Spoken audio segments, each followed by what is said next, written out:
Hello, my name is Cynthia McCollough, and I'm a professor of medical physics and biomedical engineering at the Mayo Clinic in Rochester, Minnesota. And today I'd like to talk about a topic related to radiation dose and CT imaging, and that is the benefits of CT imaging, and particularly address the topic of when the benefits outweigh the risks. I would like to disclose several sources of research support, including from the NIH and several foundations and industry. In the last decades, there has been an exponential growth in CT imaging. In this graph, you can see how quickly the amount of CT imaging in the U.S. has increased, and the bars are color-coded. The yellow is the amount of CT imaging that was performed within a hospital. The orange on top of that is the amount of CT imaging that was performed in outpatient settings, such as clinics or imaging centers. Now, why has this grown so exponentially? Well, around 1991, which was near the beginning of that graph, CT technology changed dramatically, allowing us to perform a scan in a single breath hold. And then another major advance happened in the late 1990s, allowing much higher spatial resolution in the scans, and they could be acquired even more quickly. So this resulted in many new clinical applications, such as CT angiography, which is imaging of the blood vessels, and this is used throughout the body. Cardiac CT includes imaging of the coronary arteries themselves and plaques that may be there, as well as the function of the valves and the muscle and the chambers of the heart. We can perform multi-phase exams, meaning scanning quickly and then coming back and looking a few moments later when the contrast, the X-ray dye has moved to a different part of the organ. This includes a type of application known as CT perfusion, which lets us see how much blood is flowing through a particular tissue. This is very important in imaging of stroke and in oncology. There are also specialized exams that were created to look at different organ systems. CT urography looks at the kidney, ureters, and bladder. CT enterography looks at the small intestines. And CT colonography looks at the large intestine. Okay, we're rolling, so start at the beginning of the slide, please. Okay. Now in this image, you can see many of the different types of exams that can be performed with modern CT scanners. On the upper left here, we see a side view of an exam of the carotid arteries to help see if there's a stenosis, which could be the cause of a stroke. You can see the very high spatial resolution structures of the lung. You can see the aorta, the chambers of the heart, and even the coronary vessels. You can see calcified plaques, which show that vascular disease is occurring. And in the abdomen, you can see all the vessels feeding the liver, the spleen, the intestines. We can use three-dimensional imaging displays to make images look realistic and also use them for pre-surgical planning. In this example, a surgeon placed a mesh or a graft around the aorta of a patient who's had an aneurysm, a weakening of the very big blood vessel that takes blood to the entire lower half of the body. And in order to keep that from rupturing, this stent graft was placed around it, this mesh, to keep it intact.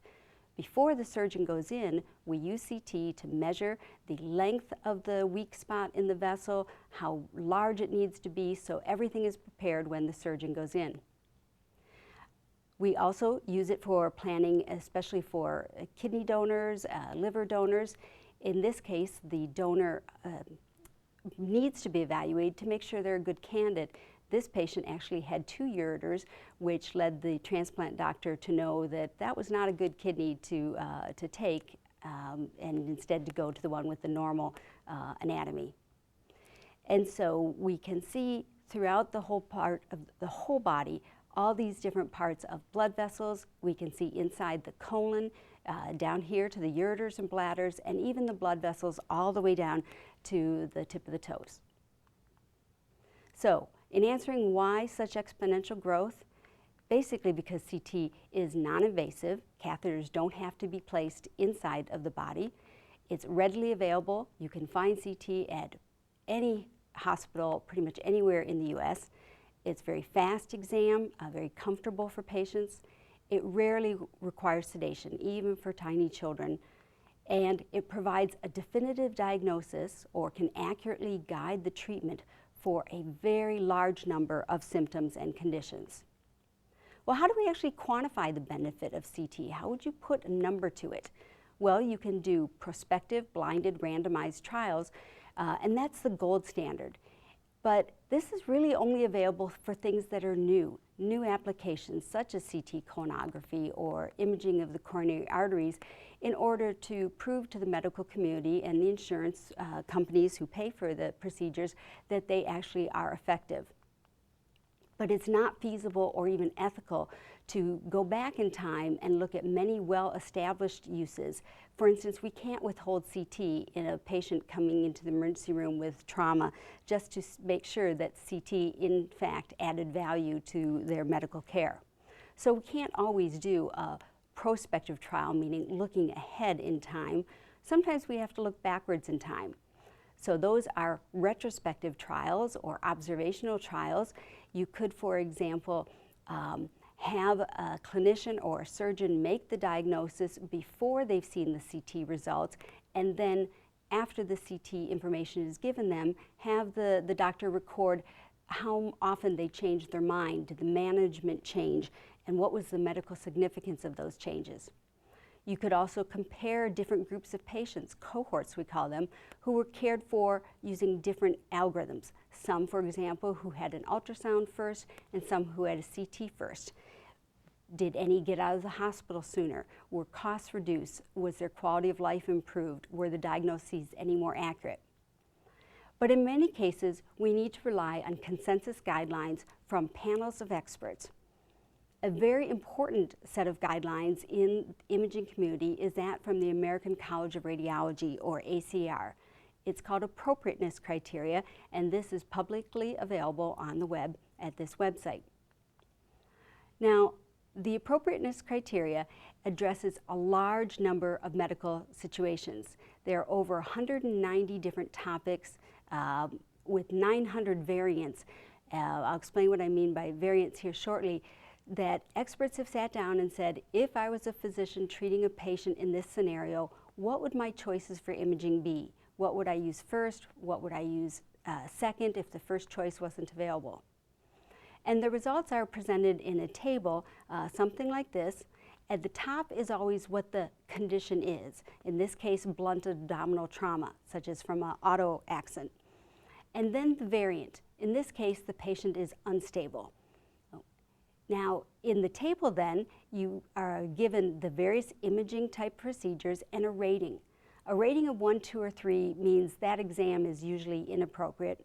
4, 5, or 6, it may be appropriate depending on the situation.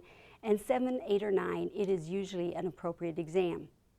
There's one other column called relative radiation level with a series of little radiation symbols to give the physicians an idea of how much radiation the exam uses. Elsewhere on the website, they give you a table to tell you what those symbols represent, and you'll see that in the adult effective dose range, even the symbols with the most radiation marks there go up only to 30 to 100 millisieverts. For children, 10 to 30 millisieverts. Now those numbers are important because even though there's a lot of radiation symbols, that is not considered a high radiation dose.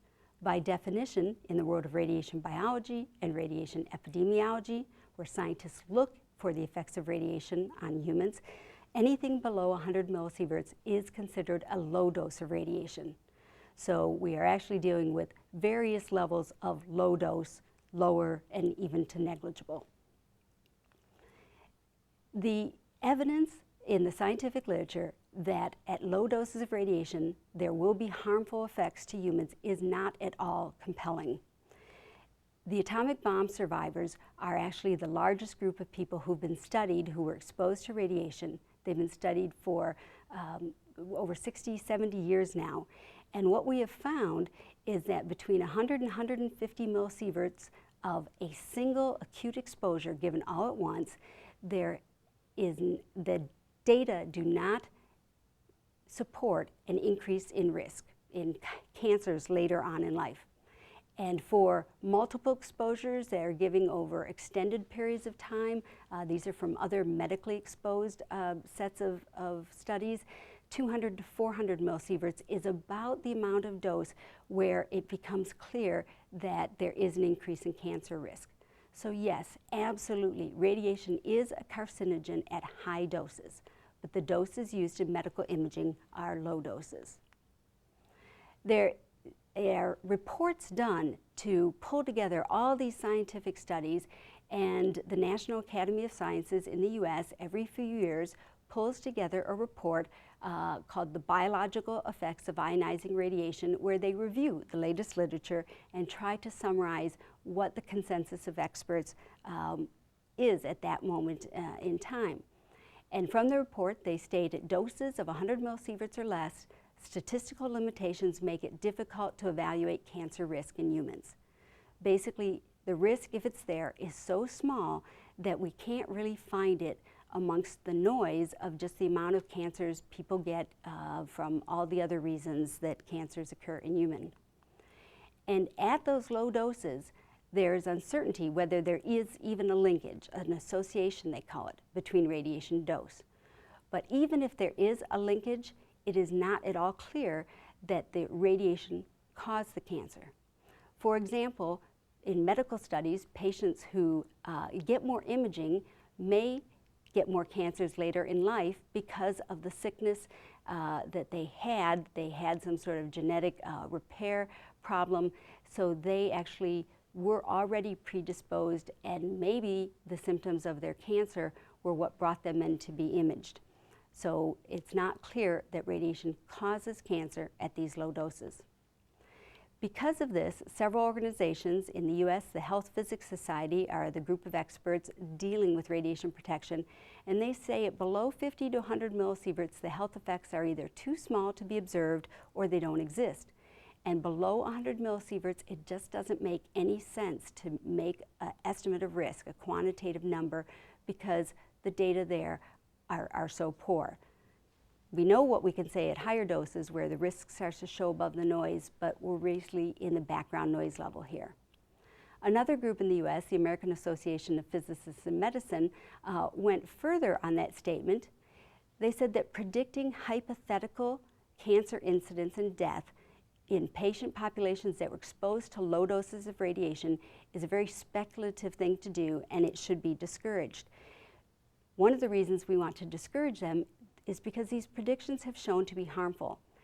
They have led to very sensationalistic articles being carried in the public media, the newspapers, the TV shows, and unfortunately this reporting and the fear associated with radiation, because it's not something most people are familiar with, is causing some patients to refuse getting a medical imaging procedure that they really should have to take the best care of their health. And that may place them at substantial risk because they haven't received the benefits of modern medical imaging from what they were prescribed to have by their physician. And so that is the background, and one of the reasons that I'm having this discussion is to, first of all, make people aware that these are low doses of radiation, but also that there are very many benefits associated with CT imaging, and you don't want to forego those benefits because of a fear of radiation. Now, no medical test should be performed if you don't need it, if there's no good reason. But if you do need it, we don't want people to skip getting a needed exam because of fear of radiation. So going back to the appropriateness criteria now, here's a graph in the case of blunt abdominal trauma, and this example is an unstable patient. Okay, their blood pressure, their heart rate is not stable, they're bleeding profusely. This patient is not a good candidate to be brought over to the CT scanner. And so you'll see that all the different exams involving CT are rated rather low on the scale. And in fact, the simplest exam that can be done right at bedside, a chest x-ray, is rated the highest, because at that moment in time, the patient is not at all stable. And so it's just not a safe thing to take them to the CT scanner. But when we go to the variant of a stable patient, the situation changes dramatically. And here, all of the most appropriate exams are some sort of a CT exam. the CT exam with contrast uses an X-ray dye, typically contains iodine, to help show the blood vessels. And that is often the most helpful exam because it could show if there's an area that's bleeding, if there's a bleeding in your spleen from the trauma, for example. And then the less highly rated exams here take away the contrast for different reasons having to do with the patient. For example, if there's a known allergy to the dye. If the patient is stable with hematuria, meaning they have blood in their urine, again, CT with dye is the most helpful exam that can be performed. So now let me look at some different body parts to help go through some of these benefits. Neurologic imaging involves imaging of the head, the brain, the spine. And I went through all these guidelines, and of 137 of those variants related to neurologic imaging, in 55 of them, CT was tied for the most appropriate exam position. So there was something else of an equally high rating, and CT was one of those. In 30 of the variants, CT was the only most appropriate exam. These are some of the tables and the different indications: cerebrovascular disease, focal neurologic deficit, a patient suddenly can't talk or their face is drooping, a stroke is suspected, head trauma, headache, different types of cancers, sinus diseases, spine trauma, even hearing loss and vertigo, looking at the inner ear. These are all cases where CT is one of the most appropriate exams. Here's a case example of a lesion that was seen on a neck spine x-ray. Patient had fallen, slipped on the ice, had neck and back pain. And here's the x-ray, the first exam that would be done, and there's some sort of lesion, a little bit of the bone eroding here that was spotted.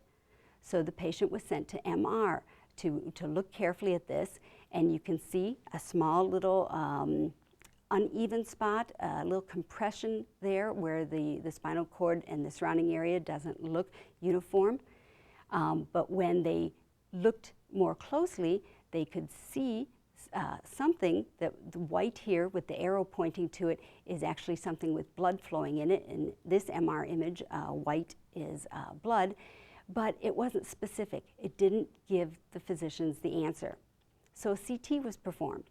This is a cross-sectional image of the patient's vertebrae, and you can see on the left this hole where the vertebrae has been eroded. Now the hole on the left side is normal. That's where one of the arteries goes through. But the hole on the right side is what is of concern. You can set the brightness and the contrast and gain of CT images differently, and looking inside that hole, there was some extra little bright area that seemed to suggest some calcium in there, some mineral. Well, that's something that you'd want to know about in a tumor. So they did think about, well, maybe we should go in and biopsy this because it looks like there might be a tumor in there with some calcifications in the center. But the physician thankfully said, you know, I want to do an angiogram. I want to see what the blood vessels look like around that area. So here the arrow is pointing to this vertebral artery that's going up into the head, and you can see there's one on each side and it's circular. But as we go up to different levels, the artery takes a turn and it goes around in a loop. They call this a tortuous vertebral artery. And so it is actually the artery that has eroded the bone and filled that space. A biopsy for that patient could have been lethal. There are some absolute don't touch, don't mess with these lesions, and one of them would be sticking a needle into a vertebral artery that's feeding the blood supply to the brain. So in this case, CT gave a definitive answer, and the finding was actually normal. It was just a variant in this patient's anatomy, and it was a very good thing they didn't go in and biopsy it. Looking now into the lungs, 17 out of 51 variants, CT is one of the most appropriate, and in 9, it is the only most appropriate. Acute respiratory illness, pneumonia, shortness of breath, spitting up, coughing up blood, These are all different reasons, including screening for cancer in smokers, where a CT of the chest might be appropriate. Looking at the heart, 3 out of 10 variants, CT is one of the most appropriate. 1, it is the only most appropriate. Some of the most life-saving and urgent CT exams can be done in the case of a patient with chest pain in the emergency department, because the things responsible for that chest pain could have lethal consequences. One of them is an aortic dissection. I'll show you a picture of that in a minute. A pulmonary emboli, which is a blood clot to the lung, and of course a heart attack. And a well-performed CT can rule out all 3 of those causes of chest pain, 3 causes that definitely would need to be found in the emergency department. This is an image of aortic dissection. The aorta, again, is a very large blood vessel that goes from the heart down to the whole rest of the body to supply blood. And in this case, the vessel wall has actually started to split apart. They call that a dissection. And this is an emergency surgical situation, because if that ruptures, that is a life-ending, could be a life-ending situation. So the advantages of CT for this example, aortic dissection, have been well documented in the literature. CT is the most common initial test in patients that were enrolled in a registry of patients who had acute aortic dissection and could have a variety of tests. CT was the most common performed. And if dissection was not the problem with the patient causing their pain or their shortness of breath,